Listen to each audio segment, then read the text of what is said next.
Hello दोस्तों, कैसे हैं आप सब। हमारी कहानियाँ देखने के लिए हमारे चैनल को सब्सक्राइब कीजिए और हाँ, बेल आइकन दबाना मत भूलिएगा।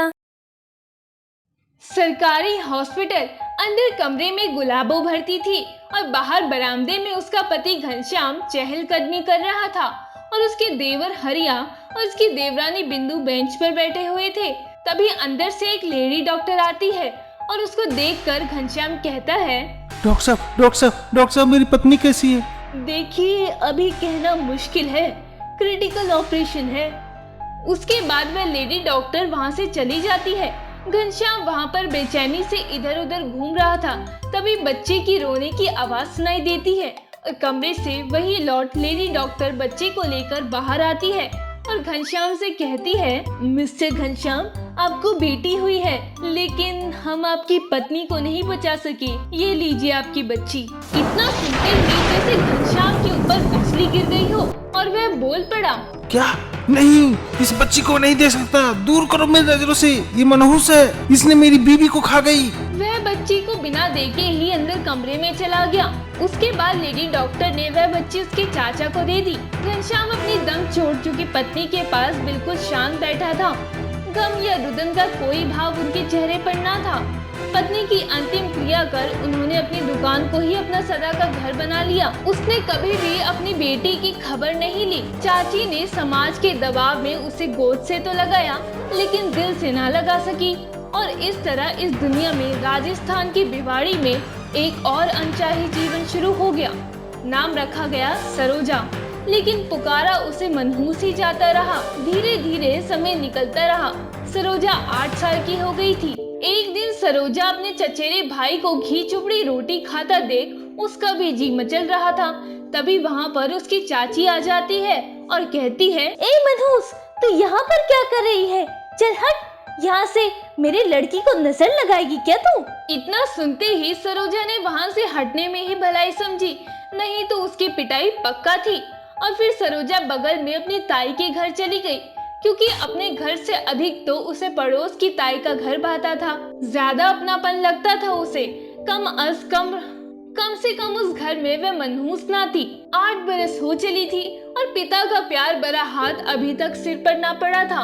पिता को दुकान से कभी अरसे में घर आते भी देखती तो बस उनके कमरे में धुएं से अपना जिगर जलाते ही पाती। और एक दिन उस धुएं के साथ उसके पिता हवा में ही गुम हो गए।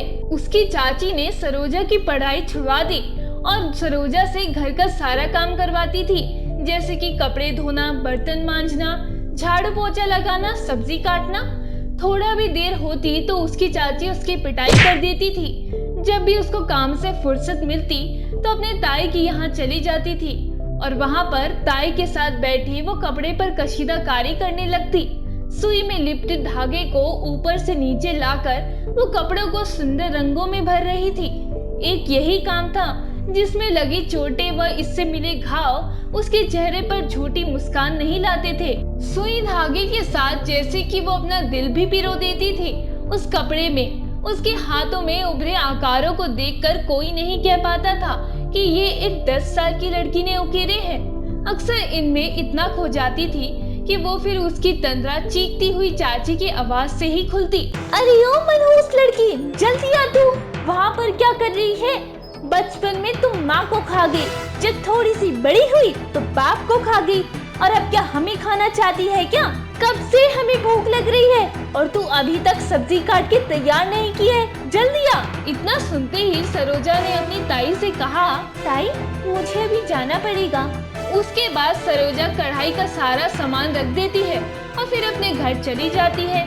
बस एक ही चीज न बदलती, उसके चेहरे की मुस्कान। अब वो असली हो या नकली, किसे फर्क पड़ता है?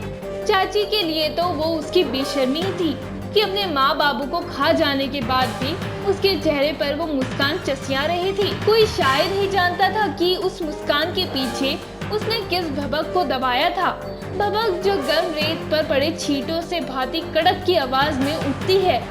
उसके भीतर जब भी वो चौखट पर बैठी अपनी उम्र की लड़कियों को बस्ता टांगे स्कूल जाते देखती। धीरे धीरे समय आगे बढ़ता रहा और अब सरोजा 17 साल की हो चुकी थी और उसकी शादी उससे 10 साल बड़े सूरज के साथ हो गई। वह विदा होकर अपने ससुराल आ गई। अपनी आंखों में एक बार फिर एक भपका लिए और चेहरे पर फिर एक मुस्कान ओढ़े उसने अपने ससुराल की ड्योढ़ी पर कदम रख दिया। मायके में गरीबी में पली बड़ी सरोजा ससुराल में भी गरीबी से रूबरू हो रही थी। पति सूरज के रूप में एक अच्छा जीवन साथी मिल गया था, लेकिन अब उसके जीवन में जंग के लिए जिम्मेदारियां से बनी और गरीबी से सींची एक और दीवार खड़ी थी। लेकिन इस बार उसने मन बना लिया था उनसे लड़ने का, उनसे जीतने का। आसपास के घरों में रहती औरतों को सब्जी मंडी या कहीं और बाहर जाते वक्त पड़ती किसी थैले की जरूरत को देख उसके दिमाग में एक विचार कौन था जिसको अस्तित्व में लाने के लिए उसने पहला कदम बढ़ाया था। दिन भर के काम से थकी वो आज फिर कपड़े पर कढ़ाई करने लगी। घर में घुसते ही पति ने उसे टोकते हुए कहा, अरे तुम्हें कुछ नहीं मिलने वाला, तुम अपनी आंखें क्यों खराब कर रही हो? चलो उठो राजा। देखो जी, मैं चाहूँ कि इस तरह के थैले बनाकर इन्हें बेचूं। यदि आपका साथ मुझे मिला तो एक काम आसान हो जाएगा, नहीं तो जो मैंने सोचा है वे एक सोच बनकर ही रह जाएगा। वो सब तो ठीक है, लेकिन मम्मी से बात कर लेना, क्योंकि मैं तो मान जाऊंगा, पर मम्मी को कैसे मनाओगी? वह आप मेरे पर छोड़ दो। अगले दिन सरोजा ने अपनी सासू माँ को भी अपनी जलेबी जैसी बातों में उलझाना शुरू किया और उनकी भी हामी ले ली अपने विचार को आगे बढ़ाने के लिए। वह सब तो ठीक है, तुम कपड़े पर कढ़ाई तो कर दोगी, लेकिन थैला बनाने के लिए तो सिलाई मशीन की जरूरत है और उसके लिए तो पैसे नहीं है अभी।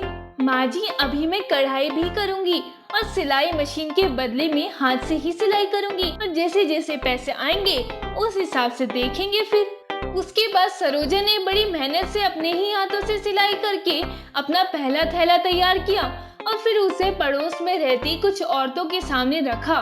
थैला इतना सुंदर बनकर तैयार हुआ कि सभी की नजरें जैसे उस पर टेक सी गई। उसका पहला थैला हाथों हाथ बिक गया और साथ ही कुछ और थैलों का काम भी उसे मिल गया। बात चौपाल तक पहुंच चुकी थी। मैंने सुना है कि सूरज की पत्नी बहुत ही अच्छा थैला बनाती है और उस पर डिजाइन की तो क्या कहने, बहुत ही सुंदर डिजाइन रहता है। भैया मैं तो जा रहा हूँ थैला खरीदने। हाँ भाई, मैंने भी सुना है। और फिर धीरे धीरे पूरे गांव में उसके हाथों की कलाकारी अब पूरे गांव से सिर चढ़कर बोल रही थी। हाथों से ही मशीन जैसी पक्की सिलाई और आकर्षक कला के जरिए अब बात गांव की चौपाल से बाहर तक पहुंचने लगी और अपने साथ वापस लाने लगी ख्याति और पैसा। घर की गरीबी दूर करने में थोड़ा सा योगदान ने सरोजा की अहमियत घर में अब बढ़ा दी थी। बात तीसरे गांव में खुले लघु उद्योग संस्थान तक पहुंच चुकी थी और जैसे सरोजा की तो भाग ही खुल गई थी। संस्था की दीदी को उसकी कला इतनी भाई कि वह सरोजा के घर आई और बोली, मैं चाहती हूँ कि तुम मेरी संस्था से जुड़ जाओ और अपने तैयार किए गए थैले को हमारे माध्यम से बेचो, जिससे कि तुम्हारी पहचान बन सके। अंधा क्या मांगे, दो आंखें। मुझे आपकी शर्त मंजूर है। धीरे धीरे सरोजा का काम बढ़ने लगा। अब उसके साथ गांव की दूसरी महिलाएं भी उसका साथ देने लगी। धीरे धीरे वह काफी फेमस हो गई थी। उसके हाथ से बनाए हुए डिजाइन के थैले अब चारों तरफ बिकने लगे थे। लेकिन उसका ये सफर इतना आसान भी नहीं था। जब सूरज अपने चरम पर आता था तो एक भपका अब उसके मन के साथ तन में भी उतर जाया करता था। लेकिन गरीबी को अपनी आंखों से 21 सालों से देखती आई सरोजा ने उन औरतों को रोजगार देने की ठानी थी, जिन्हें घर के चूल्हे चौके से सारा दिन जलने के बाद भी गरीबी और नाकारी के तानों का सामना करना पड़ता था। अब तक मोहल्ले की महिलाओं की आंखों में सरोजा के लिए प्रशंसा की जगह जलन ने ले ली थी। जगह जगह झुंडों में बात हो रही थी कि कोई उसके चरित्र पर सवाल उठा रहा था। कैसी औरत है, घर से गायब रहती है, कई बार तो एक हफ्ता घर से गायब रहती है, पता नहीं क्या करती रहती है ये तो। हाँ बहन, तुम बिल्कुल सही कह रही हो। इस सब का असर होना ही था और हुआ भी। घर में अम्मा ने हंगामा मचा दिया था और अब तक उसके साथ खड़े पति का भी विश्वास डोलने लगा था। वो सारा दिन घर से गायब रहती और अब उसका घर में मन ना रहना सभी को खलने लगा था। भरी आंखों से अम्मा को एक तरफ बिठाती हुई सरोजा बोली, अम्मा विश्वास कर मारा, मैं कुछ गलत ना कर रही। संस्था ने ही आयोजित किया है ये कार्यक्रम, सरकारी योजना है। अम्मा देख, हमारे एक कदम ने हमारा तो भविष्य ही संवार दिया, लेकिन उन बाकी औरतों का क्या अम्मा, जिनके पास थारी जैसी अम्मा ना है और थारी जैसा पति? अम्मा, हमारे कारण अगर कुछ घर सुधर जाए तो सोच कितना पुण्य मिलेगा तने और मने। आखिर अपनी चिकनी और प्यार भरी बातों की काई पर उसने अम्मा और पति के पैरों को फिसला ही दिया था और चल पड़ी थी एक कदम और बढ़ाने और भरने उजियारा दूसरों के जीवन में। कोशिशों और मेहनत के दम पर उसका काफिला अब 500 औरतों तक पहुंच चुका था। अब सरोजा पूरी इंडिया में फेमस हो गई थी। उसको भाषण देने के लिए हार्वर्ड यूनिवर्सिटी में बुलाया गया। फिर एरोप्लेन से हार्वर्ड यूनिवर्सिटी पहुंची।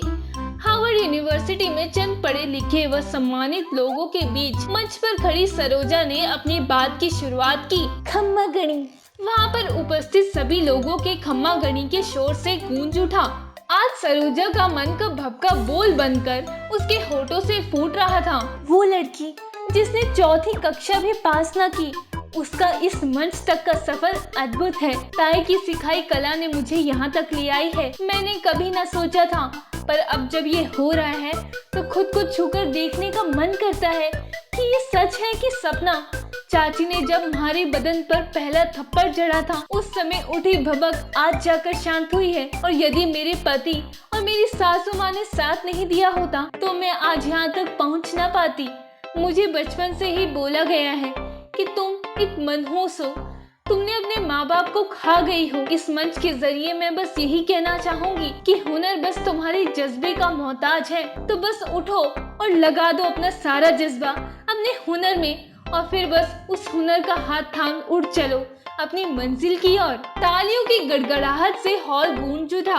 हजारों औरतों की नायिका होने तक का सफर बड़ी मुश्किलों से पार करके अपने दृढ़ हौसले के दम पर आज आखिरकार पूरा कर ही लिया था। दोस्तों, अगर आपको ये कहानी पसंद आई हो तो हमारे चैनल को सब्सक्राइब कर लें, बेल नोटिफिकेशन दबा लें और कमेंट करके जरूर बताएं कि आपको ये कहानी कैसी लगी। धन्यवाद।